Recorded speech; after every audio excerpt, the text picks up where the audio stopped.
The night was bitterly cold, and the snow fell in thick, heavy flakes, blanketing the streets in an eerie silence. Emma pulled her scarf tighter around her neck as she hurried down the empty road, her breath puffing out invisible clouds. The town felt abandoned, with all the shops closed and Christmas lights flickering dimly in the heavy snowfall. She shivered, not just from the cold, but from the unsettling stillness of the night. Emma had spent the entire day working overtime at the small retail store downtown. It had been a chaotic day with frantic customers grabbing last-minute Christmas gifts.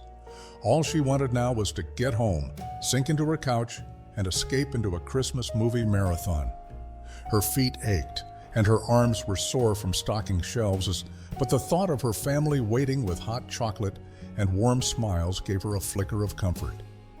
As she approached the bus stop, the reality of how late it was began to sink in. The streetlights buzzed weakly above her, casting long, distorted shadows on the empty road. She glanced at her phone, 11:47 p.m. The last bus was due any minute, and she couldn't afford to miss it. She cursed herself for staying late, knowing the icy walk home would take over an hour if she didn't catch the bus. The wind howled through the desolate streets, making her pull her coat tighter. She felt strangely exposed, like she was being watched, though no one else was around.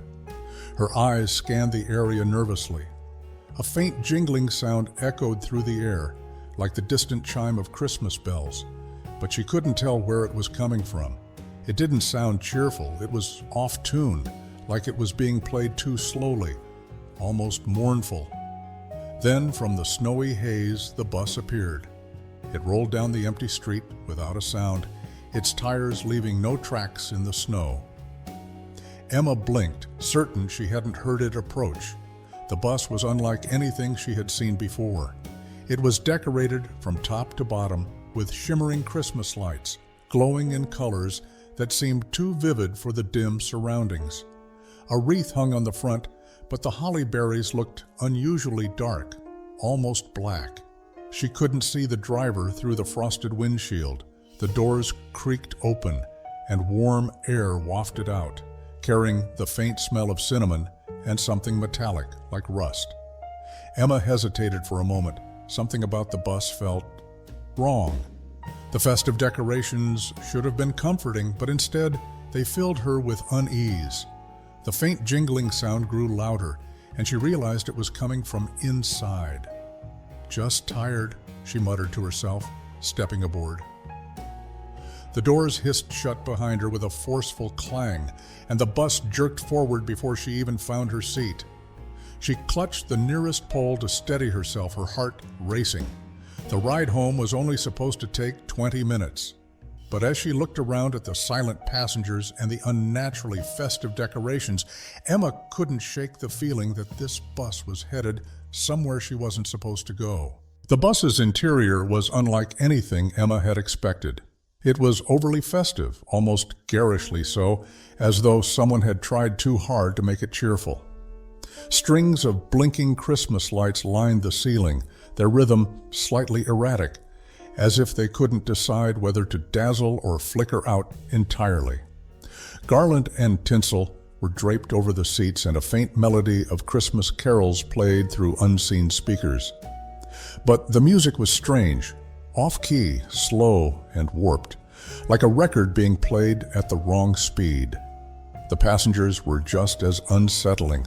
They sat stiffly in their seats, their faces unnaturally calm, with eyes that didn't blink often enough. A man in a tattered coat stared straight ahead, his mouth slightly open, as though he was mid-sentence but had forgotten how to speak. A woman clutching a shopping bag full of wrapped presents had her head tilted to the side, her smile frozen and unchanging. None of them acknowledged Emma's arrival, not even with a glance. Emma walked down the aisle cautiously, trying to avoid brushing against the garland that seemed to hang too low, almost as if it was reaching out toward her. She chose a seat near the middle, her heart thudding in her chest. The seat felt oddly warm, as if someone had just vacated it, even though the bus was far from crowded. She looked out the window, trying to ignore the peculiar atmosphere inside, but the view outside was disorienting. The snow-covered streets seemed unfamiliar, the buildings distorted in the reflection of the blinking lights. The driver's presence didn't help. From her seat, Emma could only see the back of his head, obscured by a tilted Santa hat. His shoulders were rigid, and his gloved hands gripped the wheel tightly, though the road ahead seemed straight and empty. The faint sound of jingling bells came again, this time louder, as though they were attached to the driver himself. She considered asking him if this was the correct route, but hesitated. Something about him made her stomach churn. The bus jolted suddenly, causing her to grip the seat in front of her. The passengers swayed with the motion, but none of them reacted. No murmurs of annoyance, no adjusting their positions. It was as if they were barely alive, their bodies there but their minds absent. "Excuse me," Emma said, her voice trembling as she leaned toward the nearest passenger, the woman with the shopping bag. "Do you know if this is going toward Bramble Street?" The woman's head turned slowly, almost unnaturally so, her smile still frozen. Her eyes locked with Emma's, and for a moment Emma felt a chill race down her spine. The woman's lips parted, and Emma expected her to answer, but instead, a faint whisper escaped. Words she couldn't understand, as though spoken in a language she'd never heard. Before Emma could react, the woman turned back, her movements jerky, like a puppet pulled by invisible strings. Emma sank back into her seat, her breathing shallow. She clenched her hands into fists, trying to shake the growing sense of dread. The garland swayed slightly above her, though there was no draft in the bus. The distorted Christmas carols shifted to a new song, but it was no better, a haunting version of Jingle Bells that made her skin crawl. She decided to try again, this time addressing the driver. "Excuse me, sir," she called out, forcing her voice to sound steady. "Is this going to Bramble Street?" The driver didn't respond. He didn't move, didn't flinch. It was as if he hadn't heard her at all. She leaned forward in her seat, ready to approach him, but then she noticed something in the rear-view mirror. The driver's face was partially visible in the glass, but it wasn't human. It was pale and hollow, with sunken eyes that glowed faintly red. Emma's heart nearly stopped. She froze, unable to look away as the glowing eyes in the mirror seemed to fixate on her. The bus jolted again, snapping her out of her trance. She sank back into her seat, trembling. The air around her felt heavy, suffocating, as though the festive decorations were closing in. The passengers remained motionless, their eerie silence amplifying her fear. Emma's mind raced with questions, but one thought screamed louder than the rest. "This isn't a normal bus. I need to get off." She glanced toward the back door, but it didn't have an emergency handle. Panic set in as she realized she hadn't noticed any stops since she boarded. The streets outside were unrecognizable, fading into a blizzard of white snow and darkness. It was as if the bus was moving through another world entirely. Emma gripped the edge of her seat, her breathing rapid. She needed to do something, anything, to escape. But deep down, she feared it was already too late. Emma tried to calm herself, gripping her seat tightly as the bus rattled through the snowy void. She looked around again, hoping to find something, anything, to ground her in reality. But the other passengers remained frozen in their eerie stillness, their gazes vacant, their silence deafening. She thought of calling for help on her phone, but when she pulled it out, the screen displayed nothing but static. The battery percentage flickered wildly, jumping from 50% to 1% before the screen went black altogether. The distorted Christmas music grew louder, filling the air with its warped melody. Every note sent a shiver down her spine, and Emma could swear she heard faint whispers in the background, voices speaking her name. She pressed her hands over her ears, trying to block it out, but the sound seemed to creep into her mind, relentless and invasive. The view outside the windows was no better. The familiar streets and houses of her town had vanished, replaced by endless white snowfields that stretched into the darkness. Shapes moved in the storm, fleeting shadows that darted just beyond her line of sight. At first, She thought it was just the snow playing tricks on her eyes, but the shadows grew clearer, closer, their forms twisting and writhing like they were alive. Her hands shook as she clung to the seat in front of her. "This isn't real," she whispered to herself. "It's just my imagination." But it wasn't her imagination. The garland above her seat swayed again, and this time she noticed something strange. The small ornaments hanging from the garland reflected not the interior of the bus, but distorted, horrifying images. One showed a figure slumped over in a pool of blood. Another displayed what looked like a burning building. Her own reflection appeared in one, her face pale and streaked with tears. She hadn't realized she was crying. "Stop this," Emma muttered, her voice shaky. She stood, clutching the pole for support as the bus jolted violently again. She needed to get off, now. She stumbled down the aisle, heading toward the driver. The other passengers didn't react as she passed, their lifeless eyes staring ahead. The driver's back remained rigid, his gloved hands still gripping the wheel tightly.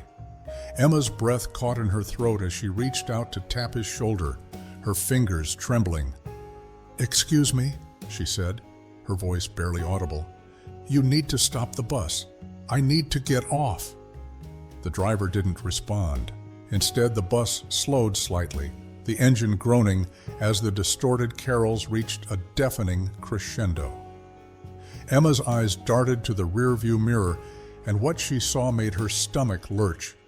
The driver's face was fully visible now, a pale skeletal visage with empty eye sockets that burned with faint, flickering flames. His mouth was twisted into a jagged grin, and when he spoke, his voice was low and guttural, like the rumble of a distant storm.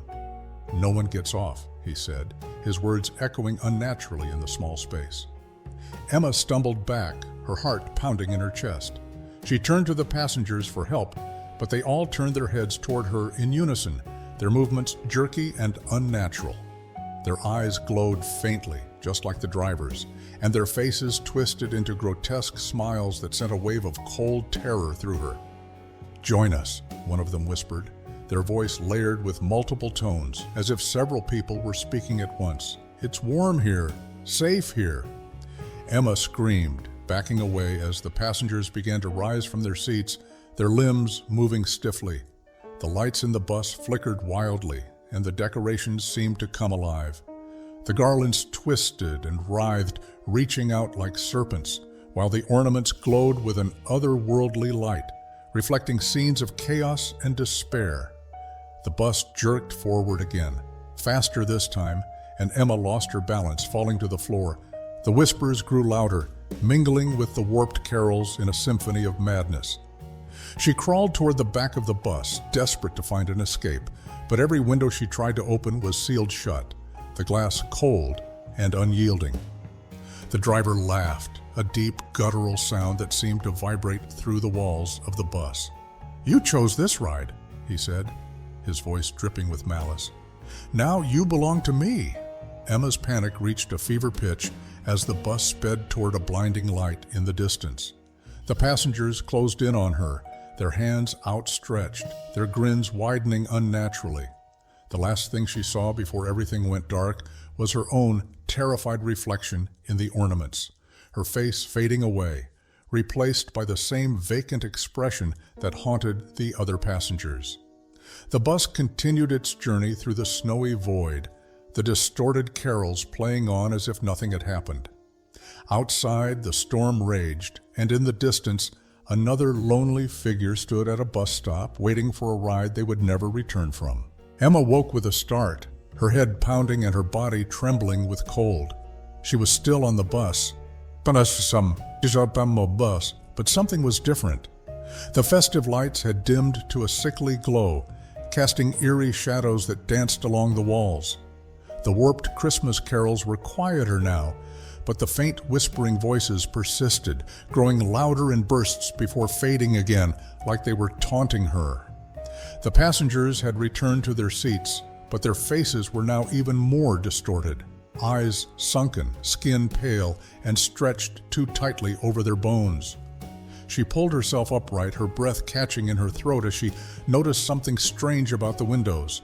The frost that had clung to them earlier had spread, forming intricate patterns that resembled faces, twisted, screaming faces that seemed to press against the glass from the outside, as if trapped and desperate to get in. Emma looked closer and realized with a jolt that one of the faces was her own. "No," she whispered, stumbling back. "This isn't real." But it felt real, too real. The bus jerked again, and Emma was thrown against the side of her seat. She clutched the armrest, her knuckles white, as the bus plunged into complete darkness outside. The world beyond the windows was gone. No snow, no buildings, nothing but an infinite black void. It was as if the bus was suspended in nothingness, moving aimlessly toward some unseen destination. The driver's voice crackled over the speakers, low and menacing. "Do you understand yet, Emma? This isn't just a ride. It's a judgment." Her heart froze. How do you know my name?" The driver didn't answer, but the passengers turned toward her again, their glowing eyes fixated on her with an unnatural intensity. One of them, the woman with the shopping bag, opened her mouth to speak. Her voice was layered and hollow, like the sound of wind rushing through an empty cavern. "We all had our sins, Emma," the woman said, her lips twisting into a grotesque smile. "And so do you." Emma shook her head, tears streaming down her face. "I don't belong here. I didn't do anything wrong." The bus groaned, the sound vibrating through the floor. The decorations seemed to grow darker, their cheerful colors fading to shades of gray and black. The ornaments swayed, their surfaces reflecting more horrifying scenes. People screaming, buildings collapsing, flames devouring everything in sight. Emma's chest tightened as she remembered the accident. It had been last Christmas Eve, late at night.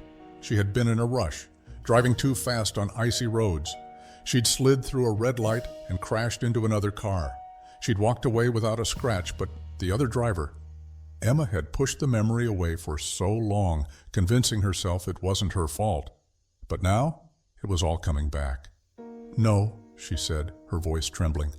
"It wasn't my fault. It was an accident." The bus lurched violently, and Emma fell to the floor. The whispers grew louder, more insistent. "You lied to yourself," they hissed. "You left them there. You never looked back." She curled up on the floor, sobbing, as the garlands above her twisted downward, their tinsel strands brushing against her skin like cold, lifeless fingers. The lights flickered again, casting fleeting glimpses of the other passengers, whose faces now bore expressions of pure agony. They weren't passengers at all. They were trapped souls, just like the faces in the frost. Emma forced herself to stand, her legs trembling. She had to get out, no matter what it took. She stumbled toward the back of the bus, ignoring the whispers and the decorations that seemed to reach for her. When she reached the emergency exit, she found a small handle she hadn't noticed before. She yanked it with all her strength, but the door didn't budge. "Please," she screamed, pounding her fists against the door. "Let me out!" The driver's laughter echoed through the bus, low and guttural. "There's no escape, Emma, not until you face the truth." The bus screeched to a sudden halt, and Emma was thrown against the door. She turned around, her breathing ragged, and saw that the passengers had all risen from their seats. They stood silently, their glowing eyes fixed on her, their faces devoid of emotion. The driver stood as well, his skeletal form towering over her. He stepped into the aisle, his movements deliberate and unnerving. His hollow eyes burned with an intensity that seemed to pierce through her. "This is where it ends," he said, his voice like the grinding of stone.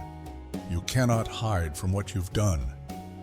The passengers began to close in, their hands reaching for her. Emma backed against the door, her heart racing, as the whispers grew deafening, overlapping into a cacophony of voices screaming her name. "No," she cried, her voice breaking. "It wasn't my fault. I didn't mean to..." Before she could finish, the driver raised a gloved hand, and everything went black. When Emma opened her eyes, she was back at the bus stop, the snow falling softly around her. She blinked, disoriented, and looked around. The festive lights of the town seemed brighter, more cheerful, but something felt off. She reached into her pocket and found a small ornament, a tiny blood-red bauble with her reflection inside. Her reflection wasn't smiling. It wasn't even alive. It was hollow, her eyes glowing faintly red. In the distance, the bus's headlights appeared again, cutting through the snow. Emma's heart sank as the faint sound of warped Christmas carols filled the air once more.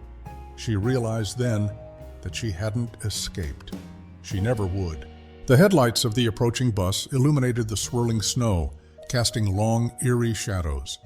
Emma's breath hitched as she realized she was still clutching the blood-red ornament in her hand. Its smooth surface felt unnaturally warm against her cold fingers, and her distorted reflection stared back at her with hollow, glowing eyes. "No," she whispered, her voice trembling. "I got off. I got away." But deep down, she knew the truth. The snow around her was too quiet, too still, like the world itself was holding its breath. The jingling sound of bells echoed faintly, growing louder with each passing second. The bus rolled to a stop in front of her, its Christmas lights blinking erratically. This time she could see the driver through the windshield, his skeletal face twisted into a mockery of a grin, his glowing eyes fixed directly on her. Emma stumbled back, shaking her head. "I'm not getting back on. You can't make me." The doors creaked open, and the warm, musty air wafted out again, carrying the scent of rust and decay. The driver didn't speak, but his hollow eyes seemed to pull her in, compelling her to step closer. The whispers returned, faint and insidious, crawling into her mind like icy tendrils.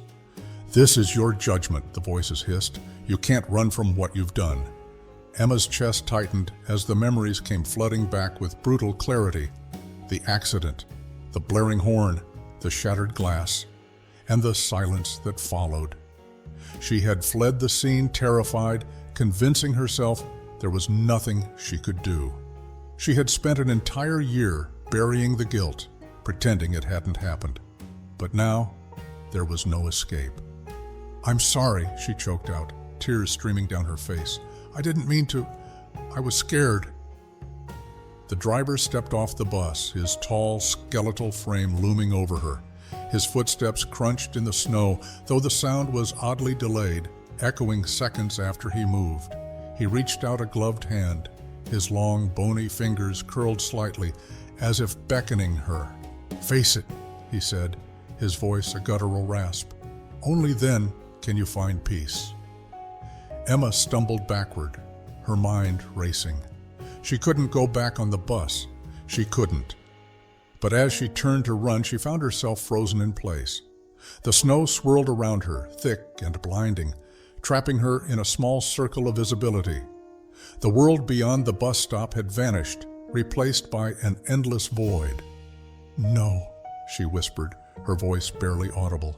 "This isn't real. It can't be." But the driver's glowing eyes burned through the darkness, unyielding. "It's as real as your sins, Emma." Her hands trembled as she clutched the ornament tighter.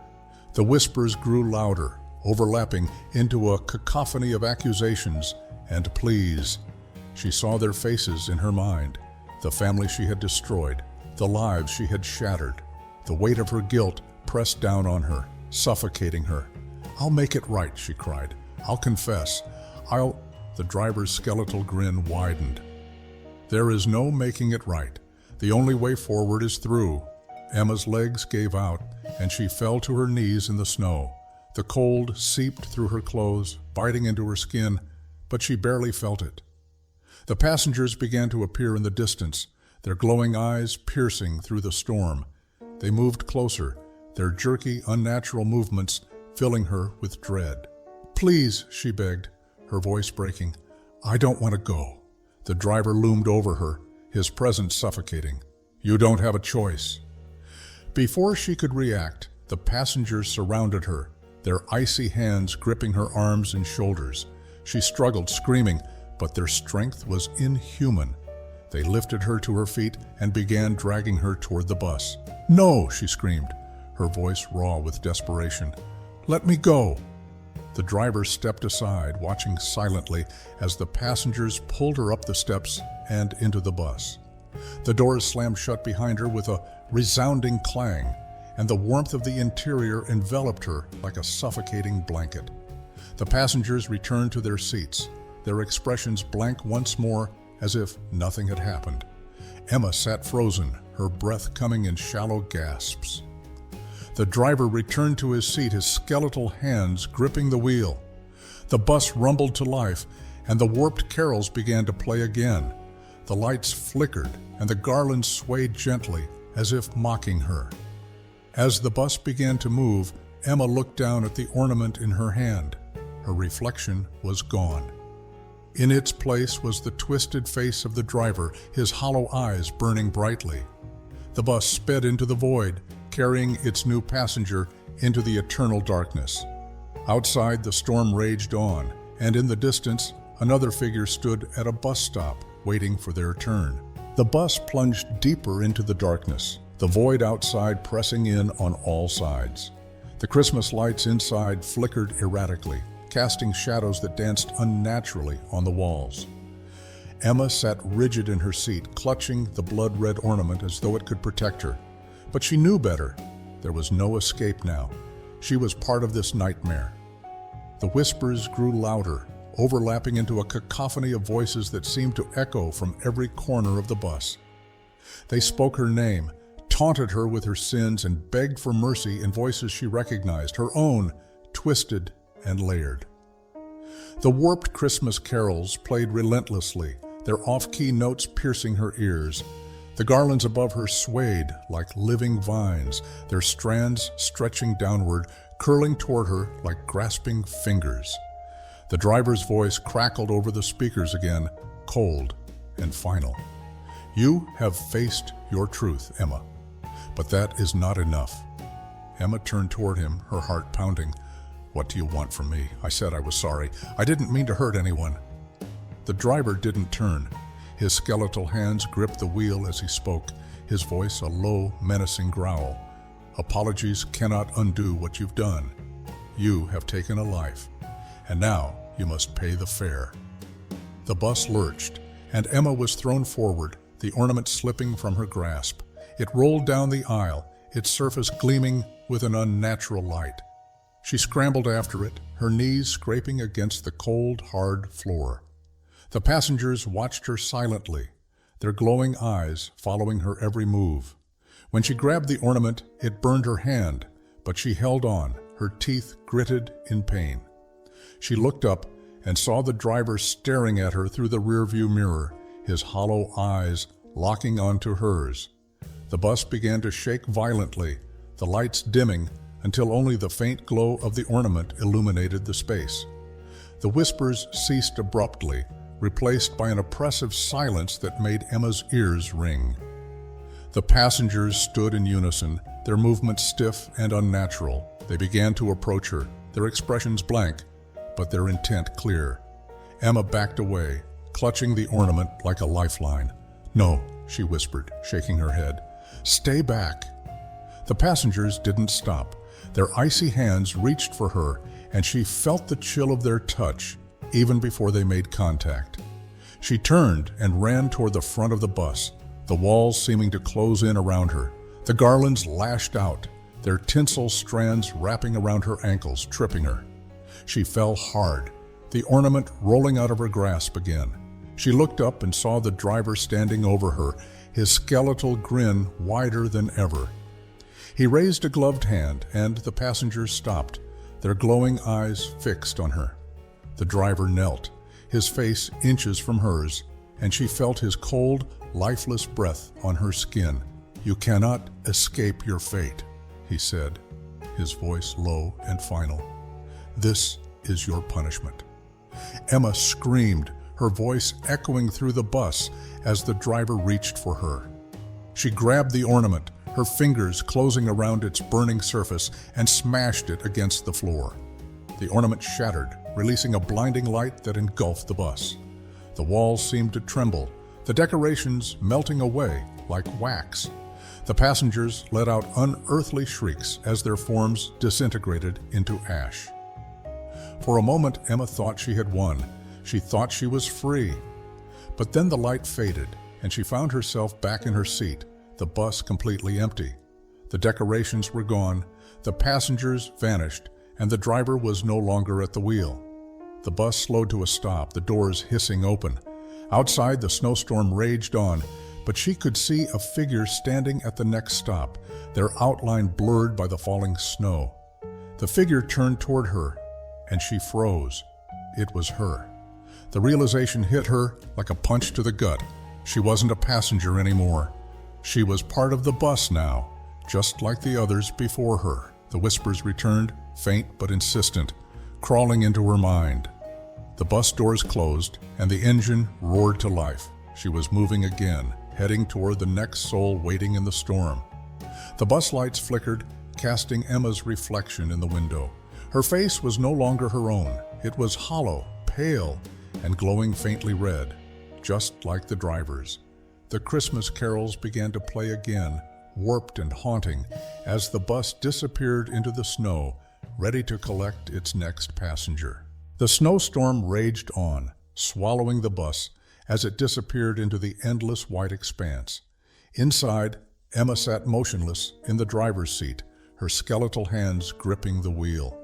The once bright Christmas lights had dimmed to a sinister glow, casting long shadows that danced across the empty seats. The distorted carols played softly, a haunting melody that echoed her own despair. She had become the driver, just as he had warned. Her mind was still her own, but her body moved with a will that wasn't hers. Her hollow, glowing eyes scanned the void ahead, her twisted reflection staring back at her from the frosted windshield. The bus was hers now, bound to her as both her punishment and her prison. The passengers were gone, their forms reduced to ash by the light of the shattered ornament.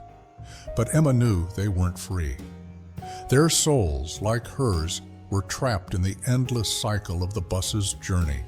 She could feel their presence, faint but lingering, whispering at the edges of her mind. The bus slowed, its headlights piercing the snowy darkness to reveal the next stop. A lone figure stood at the edge of the road, bundled against the cold. They held a bag of gifts, their posture tense as if they were debating whether to board. Emma recognized the hesitation. She had felt it herself. The figure turned toward the bus, and through the swirling snow, Emma saw the flicker of hope in their eyes. "No," she tried to whisper, but no sound came from her lips. Her body betrayed her, her hands pulling the lever to open the doors. The warm, musty air rushed out, carrying the faint scent of rust and decay. The figures stepped aboard, their face lighting up in relief at the promise of warmth and safety. Emma watched helplessly as the bus claimed another victim. The doors closed with a hiss, and the bus began to move again, carrying its new passenger into the void. The carols grew louder, warping into a dissonant harmony that chilled her to her core. She had no control, no way to stop the cycle. She was trapped, forced to drive the haunted bus through an endless storm, collecting souls one by one. Each face would haunt her, each cry for help would echo in her mind, but there was nothing she could do. The bus faded into the storm, its lights blinking like dying embers. Outside, the snow fell silently, and the town remained unaware of the horrors that traveled its roads. Somewhere, at another stop, another figure waited, their fate sealed the moment the bus arrived. And so the journey continued, an eternal ride with no destination.